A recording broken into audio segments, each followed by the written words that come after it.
बिस्मिल्लाहिर्रहमानिर्रहीम। अस्सलाम वालेकुम नाज़रीन, आप यूट्यूब चैनल देख रहे हैं। मैं इमरान खान हूँ। बहुत इंपॉर्टेंट खबरें। सबसे पहले जो इमरान खान साहब का स्टेटमेंट है वो मैं आपको बता देता हूँ, क्योंकि डील के हवाले से बहुत सारे लोग प्रोपेगेंडा कर रहे थे। ख्वाजा आसिफ ने एक स्टेटमेंट दिया, बहुत सारे और लोग स्टेटमेंट दे रहे थे।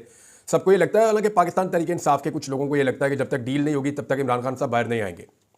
अब मामला तो ये है कि अगर डील के साथ इमरान खान साहब ने बाहर आना होता तो वो बहुत पहले बाहर आ जाते। वो इदारों के साथ बातचीत करने के लिए तैयार हैं। बातचीत के नतीजे में वो जो चीज़ें मांग रहे हैं इदारे वो नहीं दे सकते। इमरान खान साहब अपना मैंडेट वापस मांगते हैं। इमरान खान साहब जो है कारकुनों के ऊपर जो मुकदमात किए गए, जो ज़्यादतियाँ की गई, वो चीज़ें वापस मांगते हैं।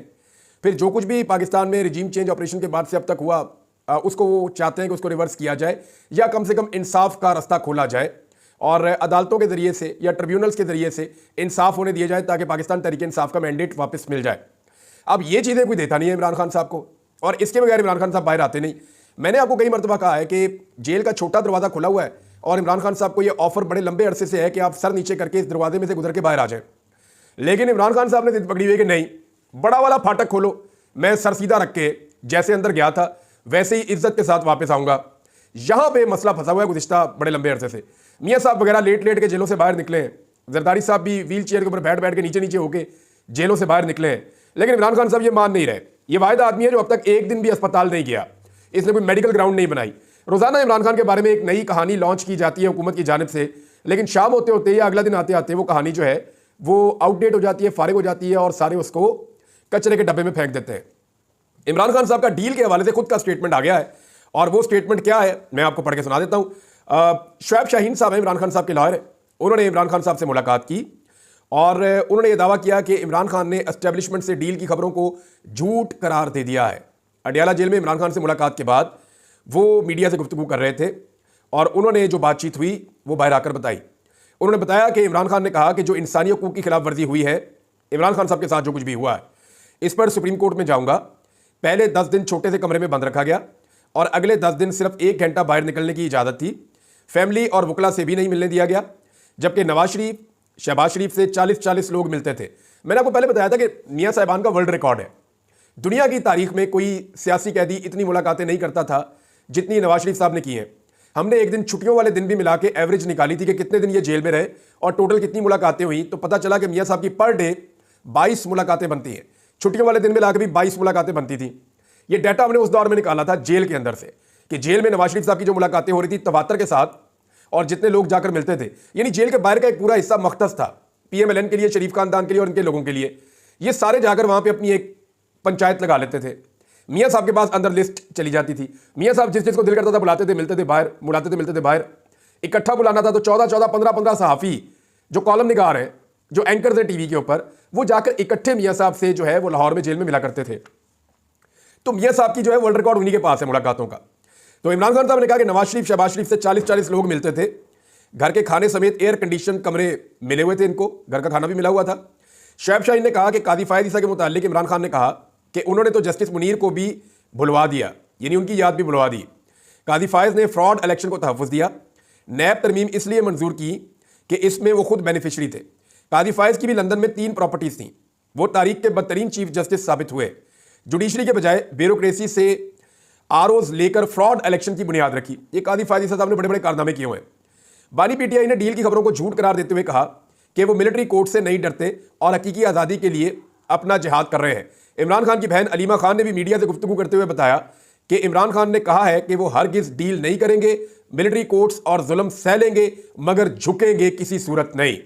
अब ये जनाब इमरान खान साहब ने डील के बारे में क्लियरली ये सारी बात बता दी है।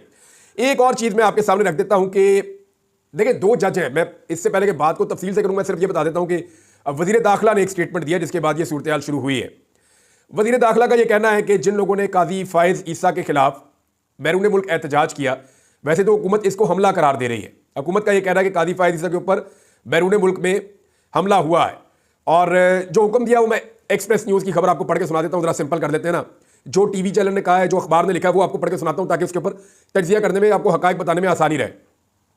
वज़ीर दाखिला ने कहा कि लंदन में साबिक चीफ जस्टिस कादी फायद ईसा और पाकिस्तानी हाई कमीशन की गाड़ी पर हमला अफसोसनाक है। नादरा को हमला अफवों की शनाख्त के लिए फौरी इकदाम और शनाख्ती कार्ड मनसूख करने का उन्होंने हुक्म दे दिया है कि जनाब शनाख्त करें। इनके खिलाफ FIR भी दर्ज करने की बात की गई है। इनके खिलाफ कानूनी कार्रवाई भी की जाएगी। पाकिस्तान में FIR दर्ज करके मजीद कार्रवाई की जाएगी। हमला आवरों के शनाख्ती कार्ड ब्लॉक किए जाएंगे और पासपोर्ट मनसूख किए जाएंगे। ये जनाब वज़ीर दाखिला ने कहा कि जो कादी फ़ायद ईसा साहब की इज्जत अफजाई हुई है बरतानिया में, उस हवाले से। अब देखें, 2 जजेस हैं जो इस वक्त पाकिस्तान में नहीं है। एक चीफ जस्टिस के बड़े मनसब से रिटायर हुआ, आज से 1-2 साल पहले उसकी पाकिस्तान में बहुत इज्जत थी, लेकिन जब वो अपने मनसब पे आकर बैठा चीफ जस्टिस के, तो इंसानी हकूक़ को भुला दिया। बदतरीन इंसानी हकूक़ की खिलाफ वर्जियाँ हुई, हर गलत काम के अंदर कादी फ़ायद ईसा साहब ने सहूलतकारी की, तारीख का बदतरीन मैंडेट चोरी हुआ और कादी साहब ने सहूलतकारी की। यानी जो कुछ भी इस मुल्क में हुआ, जो बुरा हुआ, उसका हिस्सा कादी साहब जरूर बने और उस पर फख्र भी करते रहे, बल्कि अपने मुखालिफिन को ना सिर्फ कुचलते थे बल्कि उनका मजाक भी उड़ाते थे। यानी कादी साहब ने कहा था ना कि अगर आप किचन की गर्मी बर्दाश्त नहीं कर सकते तो फिर आप निकल जाए, आप वहां से निकल जाए। तो यही वो कादी फ़ायद ईसा साहब हैं जो जुल्म के ऊपर मुस्कुराते थे, इंजॉय करते थे। अब कादी साहब जो है, जब वो बरतानिया में मौजूद हैं तो पाकिस्तानियों ने उनके खिलाफ एहतजाज किया। दूसरी तरफ एक और जज है और इस जज ने कादी साहब का साथ दिया हुआ है माजी में, लेकिन जब जुल्म हद से बढ़ गया तो इस जज ने जुल्म के खिलाफ खड़े होने का फैसला किया और जालिम का साथ नहीं दिया, जिसकी पादाश में जस्टिस मंसूर अली शाह साहब की मैं जिक्र कर रहा हूं कि उन्हें चीफ जस्टिस ऑफ पाकिस्तान बनना था, लेकिन क्योंकि उन्होंने कंप्रोमाइज़ नहीं किया, काजी की तरह उन्होंने जुल्म जारी रखने का जो है वो वादा नहीं किया, लिहाजा उन्हें चीफ जस्टिस नहीं बनाया गया। वो भी इस वक्त पाकिस्तान से बाहर है। वो सऊदी सरजमीन के ऊपर इस वक्त उम्रे की अदायगी कर रहे हैं और उम्रे की अदायगी के दौरान देखें, दोनों चीफ जस्टिस को, दोनों जजों को जो है वो अवाम ढूंढ रही है। दोनों जजों को ओवरसीज पाकिस्तानी ढूंढ रहे हैं। एक जज को ढूंढ रहे हैं कि वो लानत मुलामत करें, उनके ऊपर एहतजाज करें, उन्हें उनके मजालिम याद दिलाए जाए और उनके खिलाफ जो है वो आवाज उठाएं। दूसरे जज को ढूंढ रहे हैं कि एक तस्वीर उनके साथ बन जाए।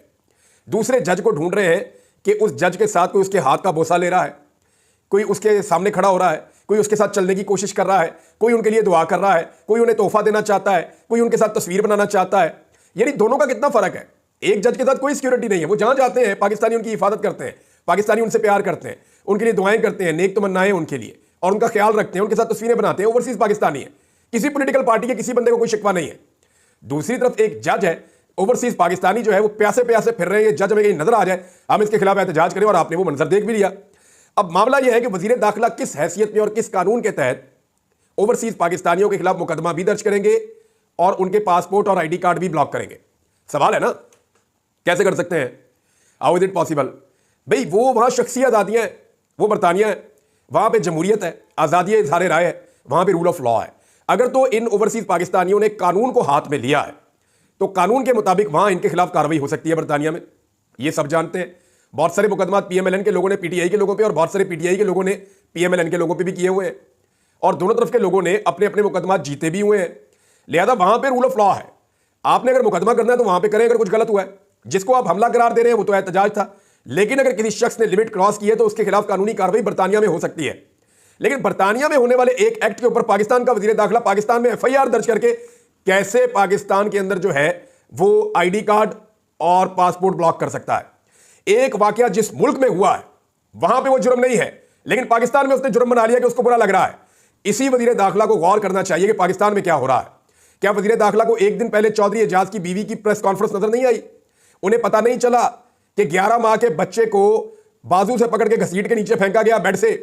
क्या उन्हें पता नहीं चला कि 9 साल की बच्ची के ऊपर दबाव डाला गया पाकिस्तान के अंदर और उससे पूछा गया तुम्हारा बाप किधर है, तस्वीरें दिखा दिखा कर? क्या उसको यह नहीं पता कि एक नंगे पांव नंगे सर खातून को घसीट कर नीचे लाए और एक ऑफिसर अपना बूट उसके पांव पे रख के खड़ा हो जाता है और उसे कहता है कि अपने शौहर से राब्ता करवाओ? ये नजर नहीं आया? यहां लोगों की बहुएं, बेटियां, माएं, उनको जो है वो उनकी इज्जतों को पामाल किया जा रहा है, उन्हें हरासा किया जा रहा है। वजीर दाखिला ने चुप कर रोजा रखा हुआ है। उधर कादी फ़ायद ईसा के खिलाफ 4 नारे लग गए हैं तो वजीर दाखिला जो है वो कह रहा है शनाख्ती कार्ड भी और पासपोर्ट भी। ये ज्यादती मोहसिन नकवी साहब पूरे पाकिस्तान को नहीं पूरी दुनिया को नजर आ रही है। ये इक्तदार सदा नहीं रहना। मोहसिन नकवी साहब थोड़ा सा होश करें, एक दफा अकेले बैठकर सोचें आप ये क्या कर रहे हैं। क्या जो इस्लामाबाद में जुल्म हुआ, डकैतियां इस्लामाबाद में हो रही हैं, पर्चे आप इंग्लैंड के वाकये के ऊपर काट रहे हैं। इस्लामाबाद में जो एक साबिक MNA की और मौजूदा MNA की भाभी के साथ, साबिक MNA की बीवी के साथ और उनके बच्चों के साथ जो सलूक हुआ, आपको इस पे FIR देनी चाहिए थी और जिन्होंने ये सब कुछ किया उनको निशान इबरत बनाना चाहिए था। यहां होने वाली बदतरीन जुल्म, ज्यादती, लाकानूनियत और फस्तायत के ऊपर आप एक लफ्ज नहीं बोलते और बरतानिया में 4 नारे लग जाए आपके पसंदीदा आदमी के खिलाफ तो आप बोलना शुरू कर देते हैं। आप तारीख में क्या लिखवाना चाहते हैं मोहसिन नकवी साहब? ये वक्त गुजर जाएगा। ये जिन लोगों के दम पे आप उछल रहे हैं, एक दिन ये रिटायर हो जाएंगे। हम सारों ने अल्लाह के पास भी जाना है, वहां जाकर भी जवाब देना है। लेकिन यानी हर आदमी को यही लगता है जब ताकत उसके पास होती है कि ताकत कभी नहीं जाएगी। जब आपको अल्लाह ताला ताकत दे तो अल्लाह से माफी मांगनी चाहिए। बहरहाल मर्जी है। जो मर्जी आप करें। इससे पहले भी आपको कोई चीज़ नज़र नहीं आ रही अपनी ताकत के सामने, आप अल्लाह के हर निज़ाम को चैलेंज कर रहे हैं, हर कानून को चैलेंज कर रहे हैं, इंसानी हकूक़ की पामालियाँ कर रहे हैं, तो करते रहे, जवाब तो आपको देना पड़ेगा। नवाज शरीफ साहब के खिलाफ भी पाकिस्तान तहरीक इंसाफ ने तैयारियां शुरू कर दी हैं। वो मैं आपको बता देता हूं तैयारियां किस लेवल की हो रही हैं। नवाज शरीफ साहब के खिलाफ जनाब तैयारियां हो रही हैं अमेरिका में, और पाकिस्तान तहरीक इंसाफ के कारकुनों ने एहतजाज की तैयारी कर ली है।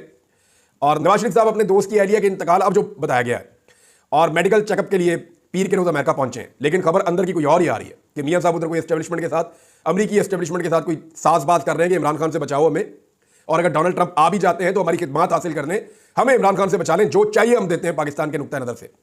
बहरहाल जैसे ही पहुंचे वहां पे तो पाकिस्तान तहरीक इंसाफ के कारकुनान ने एहतजाज के लिए वाशिंगटन में डलास एयरपोर्ट के बाहर जमा हो गए, लेकिन नवाज शरीफ साहब वफद के हमरा निजी तैयारों के लिए मुख्तस खसूसी गेट से निकल के चले गए। और वहाँ पे जो है पाकिस्तानी सफ़ीर ने मियाँ साहब को जो है वो निकाला और एक रिहाइशगाह पे पहुँचाया, और मियाँ साहब ने वहाँ इशाया भी किया। चंद अमरीकी सहाफ़ी भी वहाँ पे शामिल किए गए, अपने कुछ मेहमान भी वहाँ पे बुलाए गए। लेकिन उसके बाद अब ये पता चल रहा है कि पाकिस्तान तहरीक इंसाफ ने ये फैसला किया है कि हम होटल समेत हर इस जगह पहुँचेंगे जहाँ नवाज शरीफ जाएंगे। पाकिस्तान तहरीक इंसाफ जो बाइडन को यह एहसास दिलाएगी कि वो एक गैर मकबूल शख्स की हमायत कर रहे हैं। जो बाइडन हुकूमत को एहसास दिलाना चाहती है पाकिस्तान तहरीक इंसाफ। नाज़रीन, अदालत के अंदर भी अब जो है ना वो अंगड़ाइयाँ आना शुरू हो गई हैं और चीज़ें किसी और तरफ जा रही हैं। मिसाल के तौर पे जज अबुल हसनात, जिनके बड़ी रिकॉर्ड है, साइफर वाला बड़ा मशहूर इनका केस है, और बहुत सारी चीज़ें, जब भी इनके पास कोई मुकदमा जाता है ना तो ये फटाफट जो है वो जैसे निज़ाम चाहता है वैसा ही फैसला दे देते हैं। इन्होंने किसी किस्म की कोई कसर नहीं छोड़ी पाकिस्तान तहरीक इंसाफ को दबाने में। तो खबर यह है नाज़रीन कि साइफर ट्रायल के जज अबुल हसनात के कारनामे जो हैं वो देखें हैं, जब तक ये मौजूदा इंसाफ नहीं हो सकता, ये इस्लामाबाद हाई कोर्ट ने कहा है। ये आदम सवाती साहब की जो जमानत का मामला वहाँ पे लगा हुआ था, उनका रिमांड को चैलेंज किया गया था, क्योंकि जज अबुल हसनात साहब के पास दहशतगर्दी की अदालत में जो भी मुकदमा चला जाता है तो जैसा निज़ाम चाहता है वैसे ही रिमांड वो ले लेता है। नॉर्मली तो हमने ये होता हुआ देखा है, और इसके ऊपर अब अदालत जो है वो तंग आ गई। तो इस्लामाबाद हाई कोर्ट के अंदर आप रिमार्क्स देख लें, उन्होंने जज अबुल हसनात मोहम्मद जुल्करनैन से वज़ाहत तलब कर ली है कि जनाब दुनिया की किसी अदालत में इस तरह की नाइंसाफ़ी नहीं हुई जो इस जज ने की है। यानी अब जजेस खुद बता रहे हैं कि हमारे जूनियर जजेस ने, जिनको इस्तेमाल किया गया, पाकिस्तान के निज़ाम ने जिनको इस्तेमाल किया, उन्होंने किस लेवल की नाइंसाफ़ियाँ की हैं। जस्टिस मियां गुलशन औरंगजेब और जस्टिस अरबाब मोहम्मद ताहिर ने आदम सवाती के जिस्मानी रिमांड के खिलाफ दरखास्त पर समाअत की। आदम सवाती की जानिब से एडवोकेट अली बुखारी अदालत में पेश हुए, और जस्टिस मियां गुलशन औरंगजेब ने ATC जज के रवैये पर इजहार बरहमी करते हुए पूछा कि अबुल हसनात की अदालत में क्या कैमरे लगे हुए हैं? हमारे पास पहले भी केसेस आए हैं जहां ये मिसकंडक्ट कर रहा है, ऑर्डर करके तारीख देता है, बाद में जमानत मुस्तरद कर देता है। 2 जजेस ने MIT को लिखा कि इसको फौरी तौर पर वापस भेजा जाए। हमने पहले भी लिखा और इसको वापस भेजा। इस आदमी को यहां रखा हुआ है ताकि इनकी सियासी कार्रवाइयां कर सके। इस्लामाबाद में इंसाफ नहीं होगा जब तक ये आदमी यहां है। अब किसी जज के लिए डूब मरने का मुकाम है अगर उसके सीनियर जजेस इस तरह की बातें कर रहे हैं, और ये इज्जत खूब कमाई है जज अबुल हसनात साहब ने, क्योंकि जो जस्टिस मियां गुलशन औरंगजेब साहब और उनके साथी जज जो बातें कर रहे हैं वो हकायक है। उन्होंने कहा कि साइफर ट्रायल में इस जज के कारनामे देखें, दुनिया की किसी अदालत में इस तरह की नाइंसाफ़ी नहीं हुई जो इसने की। वजारत कानून इसको सपोर्ट कर रही है और कह रही है कि यही काम करो, इसीलिए तुम्हें बैठाया हुआ है। बहरहाल अदालत ने समाअत कल तक के लिए मुलतवी कर दी। अब जज अबुल हसनात साहब बताएंगे कि जनाब क्यों उन्होंने आदम सवाती साहब का रिमांड पे रिमांड दिया हुआ है। इससे पहले आपको पता है कि बुशरा बीबी के साथ क्या हुआ, आपको पता है कि इमरान खान के साथ क्या हुआ, आप ये भी जानते हैं कि इमरान खान की बहनों के साथ हाल ही में क्या हुआ। उनका एक दिन का रिमांड नहीं बनता था, कितना रिमांड ले लिया उनका। अभी तो जो है वो जो इस्लामाबाद से मेंबर कौमी असम्बली की उम्मीदवार थी पाकिस्तान तहरीक इंसाफ की, उनका मामला भी आएगा, और समाबिया ताहिर साहबा उनका भी आएगा भी मामला। तो वो भी जब सामने आएगा तो पता चलेगा कि उनके साथ कितनी ज्यादती हुई है। तो यहाँ लोअर कोर्ट्स के अंदर बड़े बड़े शानदार जजेस हैं जिन्होंने इंसाफ की मिसालें कायम की हैं, लेकिन बहुत सारे जजेस ऐसे भी हैं जिन्होंने इंसाफ का सर नीचे झुकाया है। अब एक चीज़ नाज़रीन मैं जाते जाते इस वीलॉग में कह दूं कि चीफ जस्टिस ऑफ पाकिस्तान को अब कम से कम 2 चीज़ों का फौरी तौर पर नोटिस लेना चाहिए। एक, जो MNA की भाभी और साबिक MNA की बीवी ने इस्लामाबाद में एक प्रेस कॉन्फ्रेंस करते हुए बताया कि इस्लामाबाद के अंदर, वफाकी दारुल-हुकूमत के अंदर उनके और उनके खानदान के साथ किस लेवल का जुल्म हुआ, छोटे बच्चों के साथ और खवातीन के साथ किस लेवल का जुल्म हुआ, इसके ऊपर चीफ जस्टिस ऑफ पाकिस्तान को जरूर नोटिस लेना चाहिए। और दूसरा, इंतजार हुसैन पंजूथा साहब, ये तो अदलिया का हिस्सा है ना, एक सीनियर वकील है और बड़े प्रोफेशनल वकील है, उनका इस तरह से गायब हो जाना, इस पे पूरे निज़ाम इंसाफ को तशवीश होनी चाहिए। चीफ जस्टिस को ज़ाती तौर पे कोशिश करनी चाहिए इन 2 मामलात को फौरी तौर पे रिजॉल्व करने के लिए। अब तक इतने, अपना ख्याल रखिएगा, अपने चैनल का भी। अल्लाह हाफिज़।